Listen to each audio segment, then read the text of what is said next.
Hello dear champion, I am come back. सबसे पहले मैं आपसे माफ़ी मांगता हूं क्योंकि मैं कल आपको वीडियो नहीं दे पाया था, जिसके कारण कल आप लोग एक वीडियो मिस कर दिए हैं। लेकिन डियर स्टूडेंट, जो कल की वीडियो में है मैं आज उसी क्वेश्चन को आज कराऊंगा। लगभग हम लोगों ने 150 क्वेश्चन डिस्कशन कर लिए थे और कल अगर वीडियो आपको दे दिए होते तो 200 क्वेश्चन हो गया होता। लेकिन उन 50 क्वेश्चनों को आज डिस्कशन करेंगे, यानी कि आज आपका टोटल 200 क्वेश्चन कंफर्म हो जाएंगे। इतना डियर स्टूडेंट, आप लोग का पीपीटी तैयार तो हो गया था बट वीडियो नहीं तैयार हुआ था, इसलिए आप लोगों को कल नहीं मिल पाया था, तो उसके लिए मैं क्षमा चाहता हूं। तो ज्यादा बात ना करते हुए चलिए आज के क्वेश्चन को डिस्कस। डियर स्टूडेंट, पहला क्वेश्चन है हमारा यहाँ पर है कि एक तरल तरल यानी कि सपोज कीजिए जल है, जल जो है गैस में परिवर्तित हो जाएगा, यानी कि तरल द्वारा गैस में परिवर्तित होने वाली प्रक्रिया जो है क्या कहलाती है, तो वाष्पीकरण कहलाती है। किसी एक सेल में समायोजित किए जा सकने वाले इलेक्ट्रॉनों की अधिकतम संख्या सूत्र पर निर्भर करता है, तो 2n²। न्यूक्लियन किसे कहते हैं, तो प्रोटॉन और न्यूट्रॉन के सम्मिलित रूप को ही न्यूक्लियन कहा जाता है। ओजोन के एक अणु में कितने परमाणु होते हैं, तो 3 होते हैं। अब कहेंगे कि ये कैसे, तो यहाँ से देख लीजिए, ये होता है O3 ओजोन का, तो आप यहाँ से समझ सकते हैं कि कितने होते हैं। नेक्स्ट, किस तत्व तक अष्टक नियम लागू होता है, तो कैल्शियम तक। किस तत्व तक अष्टक नियम लागू होता है, कैल्शियम तक। उस रसायन वैज्ञानिक का नाम बताइए जिसने यह सिद्ध किया कि किसी तत्व का परमाणु क्रमांक उसके परमाणु द्रव्यमान की तुलना में अधिक मौलिक गुण है, जिसके कारण मेंडलीव की आवर्त सारणी में संशोधन किया गया था, तो वो थे हेनरी मोजले। हेनरी मोजले।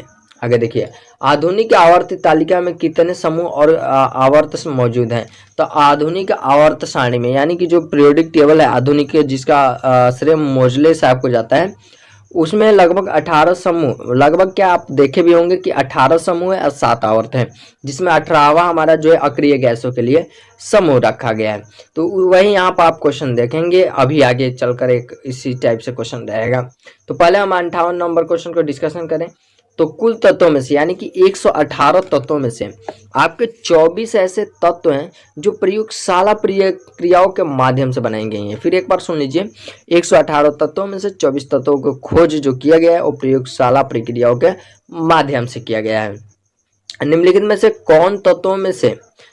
तत्वों में से कौन सा बहुपरमाणुक है, तो वो है सल्फर।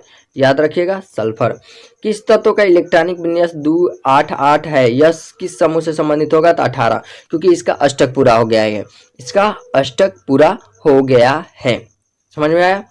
बाकी ये 10th लेवल की बातें अगर डिटेल में आपको पढ़नी है तो मैं डिटेल वाला भी क्लासेस जल्दी प्रोवाइड कराऊंगा। बाकी ये तो हमारा रैपिड क्लासेस है, तो इसको फास्ट चलाते हैं। चलिए आगे बढ़ते हैं। अब यहाँ पर क्वेश्चन है कि निम्नलिखित में से कौन सी अभिक्रिया द्विविस्थापन अभिक्रिया है। तो क्लास 10th में आप लोग डिफिनेशन पढ़ेंगे होंगे कि द्विविस्थापन अभिक्रिया उसको कहा जाता है जिसमें आयनों का स्थानांतरण यानी कि अदला बदली हो जाती है, वो हमारी होती है द्विविस्थापन अभिक्रिया। तो यहाँ पर हमारा ऑप्शन नंबर कौन सा सही होगा, तो option number A1। Option number 1 में देखेंगे तो आपका देखेंगे तो सोडियम और बेरिलियम ये लोग अपना जो भी स्थान वो एक्सचेंज कर रहे हैं किसके माध्यम से, तो आयनों के माध्यम से। आयन यहाँ पर एक्सचेंज हो रहा है, ये समझ सकते हैं। ये क्लास 10th लेवल की बात है, आप इजी से समझ सकते हैं। तो इसमें कौन सा सही होगा, Na2SO4 प्लस BaCl2। अब यहाँ पर देखेंगे तो Na हमारा क्या हो जाएगा, Ba को हटा दिएगा और यहाँ पर ले लेगा इसका रूप, तो ये बन गया NaCl और ये BaSO4। ठीक, ये भी सल्फेट बन गया। ठीक, अब देखिए नेक्स्ट हमारा कहा है कि रासायनिक अभिक्रिया के दौरान किसी विलयन में बनने वाले अविलेय पदार्थ को क्या कहते हैं, तो अवक्षेप कहते हैं। किसी अभिक्रिया के दौरान किसी विलयन में बनने वाले अविलेय पदार्थ को क्या कहते हैं, अवक्षेप कहते हैं। और यहीं पर एक और पॉइंट याद रखिएगा कि जिस अभिक्रिया के दौरान अगर अविलेय पदार्थ बन रहा हो यानी कि अवक्षेप बन रहा हो, उस अभिक्रिया को ही अवक्षेपण अभिक्रिया कहा जाता है। तो इस अभिक्रिया का नाम पूछा होता है तो हम नाम देते हैं अवक्षेपण अभिक्रिया, और जो इसमें अविलेय पदार्थ बनता है उसको हम बोलते हैं अवक्षेप। समझ में आया। आगे बढ़ते हैं। आगे हमारा नेक्स्ट क्वेश्चन है कि अम्लीय विलयन में डाले जाने वाले अम्लीय विलयन में डाले जाने पर नीले लिटमस पेपर का रंग जो होता है कैसा हो जाता है, लाल हो जाता है। धातु का वह कौन सा गुण है जिसके द्वारा इसे तार के रूप में लाया जा सकता है, तो वह है तन्यता का। क्लास 10th की ये साइंस है, याद रखिएगा। आगे कहा गया है कि जो कुलाम विद्युत आवेश की वह एसआई इकाई है जो लगभग 6 × 10 के पावर 18 6 × 10 के पावर 18 इलेक्ट्रॉनों में निहित आवेश के बराबर होती है। तो यहाँ पर ऑप्शन में हमारा कुलाम रहेगा। कुलाम विद्युत आवेश की वह एसआई इकाई है जो लगभग 6 × 10 के पावर 18 इलेक्ट्रॉनों में निहित आवेश के बराबर होती है। नेक्स्ट क्वेश्चन देखते हैं। द्रव्यमान और वेग के गुणनफल के रूप में किसे परिभाषित किया जा सकता है? तो द्रव्यमान और वेग के गुणनफल के रूप में, द्रव्यमान और वेग कह रहा है ना, तो यहाँ पर फॉर्मूला पहले देख लीजिएगा। संवेग का है तो कह रहा है कि द्रव्यमान यानी कि मास, उसके बाद से क्या कह रहा है, वेग। तो इन दोनों को सम्मिलित रूप को कहते हैं संवेग। संवेग यानी कि P से डिनोट किया जाता है, याद रहेगा। चलिए तो ये याद कर लीजिएगा। तो वही कहा गया है कि द्रव्यमान और वेग के गुणनफल को क्या कहते हैं, संवेग। क्या कहते हैं, संवेग कहते हैं। कार्य करने की दर अथवा ऊर्जा स्थानांतरण की दर को किस रूप में परिभाषित किया जा सकता है? तो कार्य करने की दर और ऊर्जा स्थानांतरण की दर, दोनों बातों को हम किस रूप में परिभाषित कर सकते हैं? तो शक्ति के रूप में। शक्ति के रूप में कार्य करने की दर कहा है, तो यहाँ पर समझिए, यहाँ पर भी एक पॉइंट समझा देते हैं आपको। तो कार्य करने की दर कहा है, अर्थात हमारा फॉर्मूला यहाँ पर बन जाता है P = W/T। ये हमारा फॉर्मूला बन गया। लेकिन और भी यहाँ पर बहुत सारे फॉर्मूलाएं होती हैं जिन्हें मैं आपको और समझा दूं, तो उसे याद रखिएगा। P बराबर, क्योंकि अभी इसका यूज होगा, P बराबर एक फॉर्मूला हमारा आ जाता है I, ये याद रहेगा। जहाँ पर V क्या है, बोल्ट है, विभव कर सकते हैं, विभवांतर कर सकते हैं, ठीक। अब यहाँ पर एक और फॉर्मूला आपको बता दें, तो एक और आपका फॉर्मूला हो जाता है P बराबर V²/R, जहाँ पर R क्या है, रेजिस्टेंस है, यानी कि प्रतिरोध है, ठीक है। और एक और फॉर्मूला इसमें आता है, तो वही फॉर्मूला मैं बता दूं, P बराबर V²R। तो ये जो फॉर्मूला है कुछ, इसको आपको क्या करना है, रट लेना है, बिल्कुल तोते की तरह रट लीजिए। क्योंकि मैं ये तो कोई थ्योरेटिकल क्लास चला नहीं रहा हूँ कि एक एक पॉइंट आपको समझाऊंगा, इसलिए तोते की तरह रट लीजिए। अब हम क्वेश्चन डिस्कशन करते हैं आगे। 68 नंबर, 67 क्वेश्चन कर लिए, अब 68 नंबर क्वेश्चन को देखते हैं। 68 नंबर क्वेश्चन यहाँ पर देखिए। 68 नंबर क्वेश्चन में कहा गया है कि 12 वोल्ट, क्या 12 वोल्ट की बैटरी से संयोजित एक बल्ब 3 एम्पियर की धारा लेता है, बल्ब की शक्ति होगी। देखिए फॉर्मूला भी बताएं, वोल्ट यानी कि विभव दिया होगा बैटरी का या विभवांतर दिया होगा, ठीक। उसके बाद से धारा दिया है, तो ये हमारा कौन सा फॉर्मूला लगेगा, जाहिर से साफ दिख रहा है कि P बराबर VI। P बराबर VI दिख रहा है, अर्थात हम कह सकते हैं कि यहाँ पर V जो है, V 12 वोल्ट है और I जो है 3 एम्पियर है। यानी कि आंसर हमारा यहाँ से क्या निकल कर आएगा, आंसर क्या निकल कर आएगा वो देखिएगा, वो हम आपको दिखाएं। तो आंसर हमारा निकल कर आएगा P = सबसे पहले VI ऐसा फॉर्मूला लिख लीजिए। V बराबर आपका कितना दिया है, 12 वोल्ट। I बराबर कितना दे रखा है, 3 एम्पियर। यानी कि P = हो जाएगा 12 × 3 यानी कि 36। अब 36 ये क्या है, ये P क्या है, P क्या है, पावर ना, शक्ति। तो इसका मात्रक क्या होता है, वाट। तो यहाँ W लिख देंगे।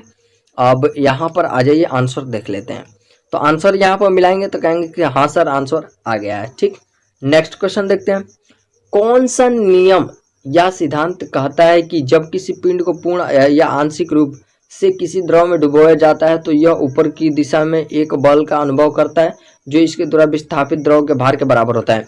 ये क्लास 4th या 5 में ऑलरेडी मेंशन्ड है। ये जो नियम है ये क्लास 4 या 5 में आप लोग पढ़े होंगे, जो कि आर्किमिडीज ने ये बताया था, ये याद रखिएगा। आर्किमिडीज का ये सिद्धांत है, समझ में आया। प्रति इकाई समय में पूर्ण दोलन की संख्या कहा जाता है। प्रति इकाई समय में पूर्ण दोलनों की जो संख्या कहा जाता है वो आवृत्ति कहलाता है। आवृत्ति का मैं फॉर्मूला आपको बता दूं, आवृत्ति का फॉर्मूला भी बता दे रहा हूं। तो देखिए आवृत्ति का फॉर्मूला यानी कि फ्रीक्वेंसी का फॉर्मूला जो होता है, फ्रीक्वेंसी एफ या बहुत बुकों में आप लोग देखे होंगे, मैं आपको 3 ठो बताऊंगा। देखिए एनसीईआरटी में पहले वाली जो बुक थी उसमें एन से दिखाया जाता था या एफ से, ये दोनों से था। लेकिन जब एनसीईआरटी आई तो वहाँ पर एक चीज़ इसको चेंज कर दिएगा, वहाँ पर ऐसे दिखाया जाता है, न्यू बनाकर ऐसे, और ये होता है 1 कैपिटल टी, टी जहाँ पर आवर्त काल है। याद रहेगा। आगे बढ़ते हैं। तो याद रखिएगा कि प्रति इकाई समय में जो पूर्ण दोलनों की संख्या है उसको हम क्या कहते हैं, आवृत्ति कहते हैं। क्या कहते हैं, आवृत्ति कहते हैं। एक बड़े हॉल की दीवारों से ध्वनि के बार बार परावर्तन को क्या कहा जाता है, जिसके परिणाम स्वरूप ध्वनि का अनुभूति बनी रहती है, तो उसको बोलते हैं प्रतिध्वनि। जब एक बड़े हॉल की दीवारों से ध्वनि के बार बार परिवर्तन, यानी कि यदि आप कहीं से चिल्लाएं यानी कि बोले और बोलने के पश्चात आवाज आपको पुनः वो आवाज सुनाई दे रही है, तो उसी को क्या कहते हैं, प्रतिध्वनि कहते हैं। समझ में आया। नेक्स्ट, गोलीय दर्पण की परावर्तक सतह, गोलीय दर्पण की परावर्तक सतह का केंद्र बिंदु क्या कहलाता है, तो गोलीय दर्पण की जो परावर्तक सतह का केंद्र बिंदु होता है वो कहलाता है ध्रुव। क्या कहलाता है, ध्रुव। केंद्र बिंदु कहाँ कहा जाता है तो वो भी समझा दे रहे हैं, समझ जाइए। देखिए अगर कोई गोलीय दर्पण ले लेते हैं, सपोज करिए ये गोलीय दर्पण है, तो कोई भी हो, उत्तल हो चाहे अवतल हो, जो हमारा परावर्तक सतह है, परावर्तक सतह सपोज करिए कि मान लेते हैं हम ये बाहर वाला परावर्तक सतह अगर मान लिए, तो सेंटर पर यहाँ पर जो पॉइंट होता है उसको ही तो पूछ रहा है, तो इसको हम बोलते हैं क्या, ध्रुव। इसी को क्या कहते हैं, ध्रुव। और ये आप लोग कहाँ पढ़े होंगे, कक्षा 10वीं में। ये कक्षा 10वीं से ही शुरू हो जाता है, ये सब आप लोग वहीं पर पढ़े होंगे। तो चलिए हम आगे बढ़ते हैं। आगे क्वेश्चन है कि दंत चिकित्सकों द्वारा मरीजों के दांतों के बड़े प्रतिबिंब देखने के लिए किस प्रकार का दर्पण उपयोग किया जाता है, तो अवतल दर्पण। फिर सुन लीजिए, दंत चिकित्सकों द्वारा मरीजों के दांतों के बड़े प्रतिबिंब देखने के लिए किस प्रकार का दर्पण का उपयोग किया जाता है, अवतल दर्पण का। नेक्स्ट चलते हैं, आगे बढ़ते हैं। अब ये वाला क्वेश्चन आप हमको हल कर कमेंट सेक्शन में कमेंट करेंगे इस क्वेश्चन को। क्वेश्चन है यहाँ पर देखिएगा, क्वेश्चन है कि 1 सेंटीमीटर आकार वाली किसी वस्तु को इतने सेंटीमीटर फोकस दूरी वाले अवतल दर्पण के सामने 24 सेंटीमीटर की दूरी पर रखा गया निर्मित प्रतिबिंब होगा, और इसकी ऊंचाई भी आपको बतानी है। कमेंट सेक्शन में आप हमको ये मेंशन करेंगे। 175 नंबर देखिए, यदि एक उत्तल लेंस की क्षमता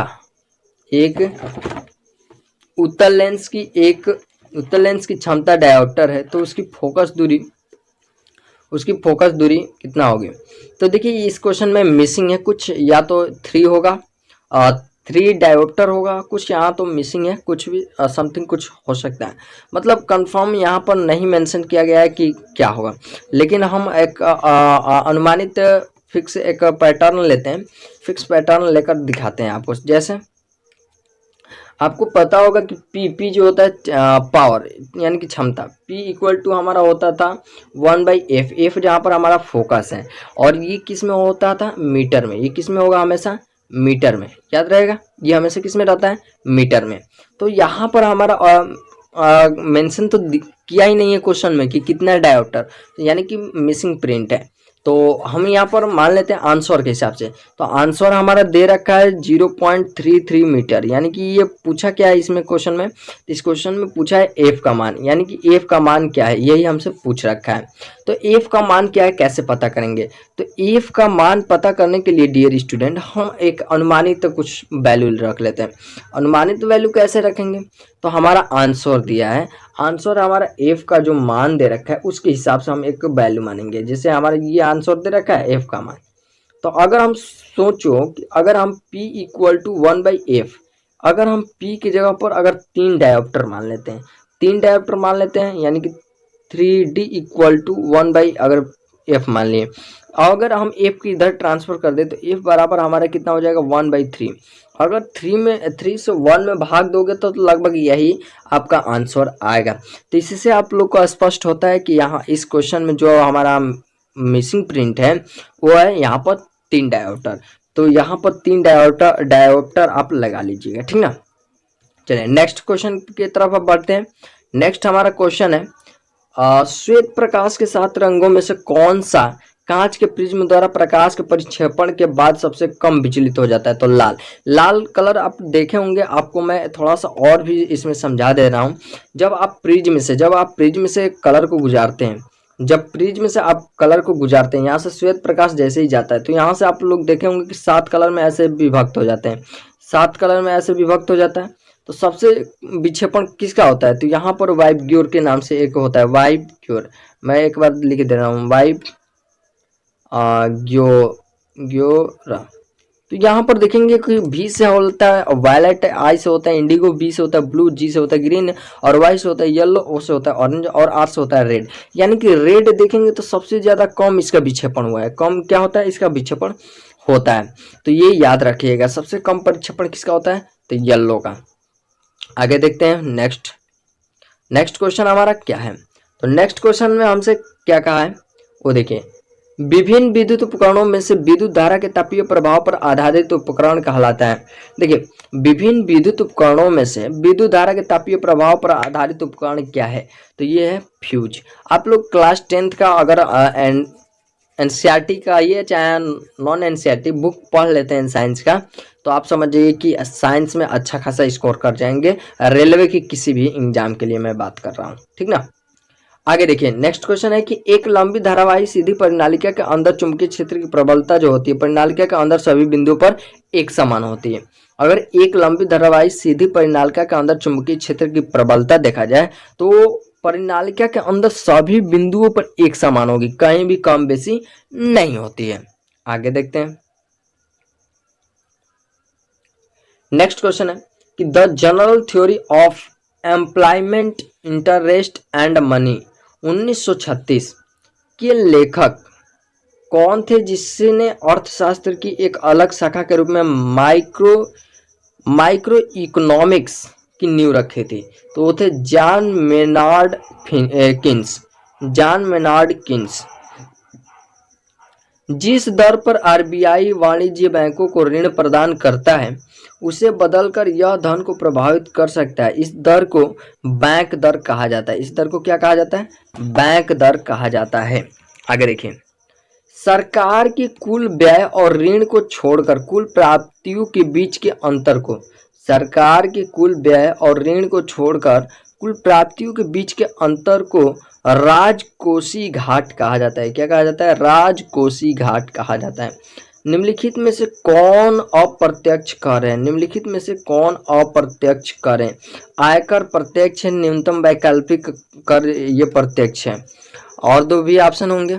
और देखिए, कारपोरेट कर ये भी प्रत्यक्ष हो। वस्तु एवं सेवा कर, देखिए वस्तु एवं सेवा अप्रत्यक्ष कर है। यानी कि ये कैसे अप्रत्यक्ष है? तो आपके जो भी आप वस्तु लेते हैं उस पर ऑलरेडी कर लगाया गया रहता है और आपसे उस पर कर वसूला भी जाता है, लेकिन हमको पता नहीं है। हम तो बस ये जानते हैं कि हमारा एमआरपी इतना है, हम दे देते हैं, तो उसमें छिपा हुआ रहता है। यानी कि हमारे सामने वो प्रत्यक्ष रूप से रखा नहीं गया है, तो उसी को हम वहाँ पर हम कर सकते हैं अप्रत्यक्ष कर है। तो ये समझ में आ गया होगा। आगे देखते हैं, रोजगार स्तर को बढ़ाने, गरीबी निर्धरता को कम करने और आत्मनिर्भरता प्राप्त करने के उद्देश्य से 1974 से 1979 की अवधि के लिए भारत की कौन सी पंचवर्षीय योजना लाई गई थी? तो 5वीं पंचवर्षीय योजना बनाई गई थी। भारत में 12वीं पंचवर्षीय योजना की समयावधि क्या थी? तो 2012 से 2017। 2012 से 2017 भारत में 12वीं पंचवर्षीय योजना की समयावधि क्या थी? तो 2012 से 2017। याद रखिएगा डियर स्टूडेंट, पंचवर्षीय योजना से आपके एक क्वेश्चन रेलवे एग्जाम में जरूर पूछा जाएगा। आगे देखते हैं, food corporation of India FCI के माध्यम से सरकार द्वारा खरीदे गए गेहूं और चावल जैसे अनाज के स्टॉक को क्या कहा जाता है? तो उसको कहा जाता है सुरक्षित भंडार। कौन सा कोशिकांग कोशिका के पावर हाउस के रूप में कार्य करता है? तो माइटोकॉन्ड्रिया। माइटोकॉन्ड्रिया को ही क्या कहा जाता है? कोशिका का पावर हाउस कहा जाता है या कोशिका का विद्युत घर कहा जाता है। आगे देखिए, किसे कोशिका की ऊर्जा की मुद्रा कहा जाता है? तो एटीपी को। याद रखिएगा, एटीपी को। हड्डी निम्न में से किस प्रकार के ऊतकों का उदाहरण है? तो हड्डी जो है संयोजी ऊतक है। क्या है? संयोजी ऊतक है। यकृत द्वारा स्रावित पित्त मदद करता है। तो यकृत द्वारा स्रावित जो पित्त है वो मदद करता है पाचन में। निम्न में से कौन सा यौन संक्रमण जानलेवा एवं एक विषाणु के कारण होता है? तो वो है एड्स। आहार नाल का कौन सा भाग कार्बोहाइड्रेट, प्रोटीन और वसा का पूर्ण पाचन करता है? तो वो है छोटी आंत। छोटी आंत की भीतरी परत में कई अंगुलियां जैसे प्रक्षेपण होते हैं जिन्हें विल्ली कहते हैं। क्या कहते हैं? विल्ली कहते हैं। आगे देखिए नेक्स्ट, निम्न में से कौन सा पूरे शरीर में संचारित होता है और चोट वाले स्थान पर रक्त का थक्का बनाने में मदद करके रिसाव को बंद करता है? तो वो होता है प्लेटलेट्स। देखिए आपके अगर बॉडी में प्लेटलेट्स की मात्रा कम हो जाती है तो आपका रक्त का थक्का बनना थोड़ा सा कम हो जाता है, यानी कि रक्त थक्का जल्दी नहीं बनता है। तो ये प्लेटलेट्स का गिरावट बॉडी के लिए नुकसानदायक हो सकता है, क्योंकि कट पिट होने पर बॉडी में ब्लड रुकेगा नहीं और लगातार बहते ही रहेगा। इसलिए रोकने के लिए आपको कुछ ना कुछ वहाँ पर करना पड़ता है। लेकिन अगर आप में प्लेटलेट्स की मात्रा है, अगर थोड़ा सा कट भी जाता है तो देखेंगे कुछ समय के बाद वहाँ पर थक्का बन जाता है। आगे देखिए क्वेश्चन देखते हैं, प्लाज्मा। प्लाज्मा रक्त का वह भाग है, प्लाज्मा रक्त का वह भाग है जिसमें 92% जल होता है और से 60% में प्रोटीन, खनिज, हार्मोन, एंजाइम तथा अन्य पदार्थ होता है। श्वसन, लार स्राव, उल्टी और क्रमानुकुंचन जैसी अनैच्छिक क्रिया नियंत्रित होती है तो मेरु शीर्ष द्वारा। किसके द्वारा? मेरु शीर्ष के द्वारा। आमतौर पर एक स्वस्थ वयस्क के गुर्दे में प्रारंभिक निस्पंदन प्रति लगभग 180 लीटर होता है, हालांकि वास्तव में उत्सर्जित मात्रा केवल है प्रतिदिन 1 लीटर या 2 लीटर, प्रतिदिन 1 या 2 लीटर। देखिए क्वेश्चन कह रहा है कि आमतौर पर एक स्वस्थ वयस्क में गुर्दे में प्रारंभिक निस्पंदन प्रतिदिन लगभग 180 लीटर होता है, हालांकि वास्तव में जो उत्सर्जित मात्रा है वो केवल कितना होती है? 1 लीटर या 2 लीटर। ऐसे जब हम लोग इसमें किताबों में लिखा गया कि 180 लीटर होता है, लेकिन वास्तव में जो उत्सर्जित मात्रा होती है वो केवल 1 या 2 लीटर ही होती है। आगे बढ़ते हैं। आगे क्वेश्चन है कि महिलाओं में यौनारंभ के दौरान पहला मासिक धर्म रजो दर्शन के रूप में जाना जाता है। किसके रूप में जाना जाता है? रजो दर्शन के रूप में। मानव प्रजनन प्रणाली का कौन सा हिस्सा मां के रक्त से भ्रूण को पोषक प्राप्त करने में मदद करता है? मानव प्रजनन प्रणाली का कौन सा हिस्सा मां के रक्त से भ्रूण को पोषक प्राप्त करने में मदद करता है? तो गर्भनाल। क्या होता है? गर्भनाल। मलेरिया रोधी दवा क्विनीन किस पौधे से प्राप्त होती है? तो क्विनैन पौधे से। जीव वैज्ञानिक नामकरण की उस प्रणाली जिसका हम आज उपयोग करते हैं की खोज किस वैज्ञानिक द्वारा की गई थी? तो कैरोलस लीनियस द्वारा। अगर आप एनटीपीसी एग्जाम की तैयारी कर रहे हैं तो ये आप लोगों के लिए बहुत ज़्यादा इंपॉर्टेंट क्वेश्चन है, सभी जो साइंस के क्वेश्चन आ रहा है। आगे देखिए, कोशिकीय शोषण का पहला चरण जिसमें 6 कार्बन अणु वाले ग्लूकोज का 3 कार्बन अणु वाले में पार्वेट में विघटन होता है, किसी कोशिकांग में विघटित होता है? तो देखिए ये जो घटित होता है वो कोशिका द्रव्य में होता है। तो डियर स्टूडेंट, हम लोगों ने लगभग 50 क्वेश्चन डिस्कशन कर लिए, प्लस 50 प्लस है, यानी कि 51 क्वेश्चन है इस वीडियो में, और उन सभी क्वेश्चनों को हम लोग डिस्कशन कर लिए। तो अब आपके स्क्रीन पर जो क्वेश्चन है इसका आंसर फटाक से दे दीजिएगा। बताइए, इनमें से पहला क्वेश्चन है कि निम्नलिखित तत्वों में से कौन सा बहुपरमाणुक है? तो बताइए, अभी आप लोग पढ़ें, इसमें बताइएगा कौन सा सही है। तो आप कहेंगे कि सर सल्फर, अभी हम पढ़ें, कौन सा सही है? सल्फर। कौन सा सही है? सल्फर। आप कहेंगे कि सर इतना इजी क्वेश्चन पूछ दिए। डियर स्टूडेंट, अभी आप धीरे धीरे लाइन पर आ रहे हैं ना, बहुत सारे क्वेश्चन करेंगे। हड्डी निम्न में से किस प्रकार के उत्तक का उदाहरण? तो हड्डी किस प्रकार के उत्तक का उदाहरण है? सर ये तो बहुत इजी पूछ लिए, तो कमेंट में बता दो किस उत्तक का? संयोजी। यकृत द्वारा स्रावित पित्त क्या काम करता है भैया? पाचन में मदद करता है। क्या करता है? पाचन में मदद करता है। तो आज के लिए इतना ही, मिलते हैं नेक्स्ट वीडियो में। जय हिंद दोस्तों।